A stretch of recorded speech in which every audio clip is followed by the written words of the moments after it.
Bueno, nuevamente los saludo con mucho agrado. Vamos a continuar hoy, después de la sesión pasada, con una quinta entrega donde vamos a seguir hablando del caso del cumplimiento de la ley. Aquí tratamos de los actos ordenados o permitidos en virtud de la profesión que ejerce la persona que los cumple. Son actos que están amparados por la causal de justificación del cumplimiento de la ley. O sea, que en este caso se le elimina la antijuridicidad a la acción, al delito, deja de ser delito y pasa a ser una causa lícita, ¿verdad? Es una accionar lícita. Tenemos varios ejemplos.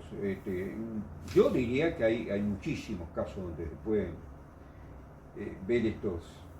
Pero vamos a empezar con algunos. Por ejemplo, aquellos casos obtenidos, ya que estamos en este tema y somos abogados, por los abogados en una defensa. Es decir, el abogado en la defensa de su cliente, en la defensa de su patrocinado, y acá me refiero no solamente al abogado penal, sino también al abogado civil, al abogado que ejerce en lo contencioso administrativo, al abogado laboralista, al abogado de familia, al abogado comercialista, al abogado de empresas. Puede existir, puede ocurrir, y de hecho así ha pasado, que un abogado insulte al contrario, al abogado contrario, o insulte a la parte contraria, o insulte, en fin, a uno de los testigos, o insulte a alguien que está en ese momento, digamos, siendo juzgado por o teniendo relación con el tribunal, con el juzgado de que se trate. Bueno, no en todos los casos hay difamación e injuria. Puede existir el delito de difamación e injuria, que es cuando una persona le atribuye a otra una mentira o le atribuye un hecho determinado que de ser cierto a la persona la puede llevar a ciertas consecuencias importantes en contra de él, o puede que no.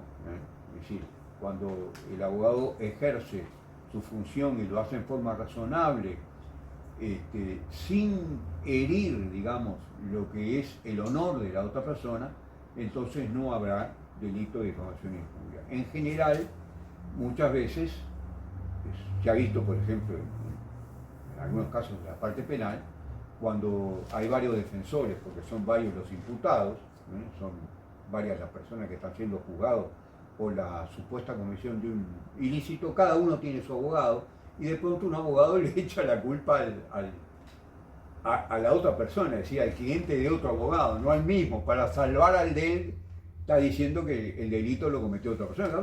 A lo mejor es cierto, ¿verdad? Pero bueno, lo está diciendo. O a veces también incluso pasa esto en la parte civil. Un abogado está defendiendo a su cliente y en un escrito difama de alguna forma, calumnia o difama de alguna forma a la parte contraria. Esto en general no se toma como delito. Esto es un caso que se ve como cumplimiento de la ley, está dentro del artículo 28, es la profesión que ejerce la persona que lo cumple, está excepcionado, está exculpado por el artículo 28, una causa de justificación, sin perjuicio de las medidas que el juez del tribunal, el ministro, el presidente o el juez simplemente, pueda tomar sobre el abogado que ha cometido esta falta. Ahí lo pueden suspender, lo pueden imponer una multa, le pueden imponer una suspensión, pero ya se trata de una sanción de carácter administrativo. Siguiendo con este tema de los profesionales, se me ocurrió que puede ser interesante ver lo de las intervenciones médico-quirúrgicas. ¿Qué ocurre cuando un médico, por ejemplo,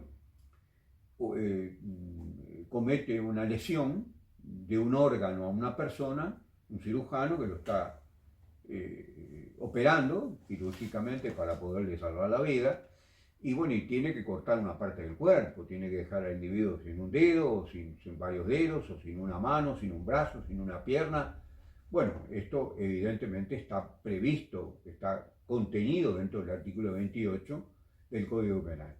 De todas maneras, acá nosotros hemos tenido una intervención bastante prolongada en el tiempo con la Cátedra de Medicina Legal de la Facultad de Medicina durante muchos años, hace ya de esto unos 20 años o más quizás, y tratamos de hacer una interacción entre los estudiantes de medicina en la cátedra de medicina legal y los estudiantes de Derecho Penal en la cátedra de Derecho Penal en la Facultad de Derecho. Y fue así que muchas veces juntábamos los profesores, juntábamos a estudiantes, teníamos algunas sesiones, conversaciones, en fin, en algunas otras veces hicimos pequeños congresos. Y acá lo que se recomienda, incluso lo recomiendan los médicos legales, ¿verdad? Es que el médico trabaje dentro de lo que son las disposiciones de la lex artis, es decir, lo que los médicos llaman la lex artis, lex con X artis, es el correcto ejercicio de su profesión. Respetar las reglas que la profesión de médico les marca, les señala, y además llevar una historia clínica completa y detallada de todo lo que se está haciendo al paciente y encima todavía pedirle el consentimiento informado al paciente. ¿Qué quiere decir esto de pedir el consentimiento informado? Que antes de hacerle la determinada operación, donde quizás pueda cortar una parte de su cuerpo, o tenga que producir una lesión importante para el paciente, le informe sobre qué es lo que le puede pasar. Si mire señor, yo a usted le voy a hacer esto, esto, esto y esto, le puede pasar esto, esto y esto, ¿usted está de acuerdo o no está de acuerdo? ¿Usted presta su consentimiento o no? Ese es el consentimiento informado. Si el paciente no está en condiciones de prestar el consentimiento, porque en ese momento está desvanecido, no tiene conocimiento, está desmayado, lo que sea, lo tienen que prestar los parientes que la ley autorice para hacerlo.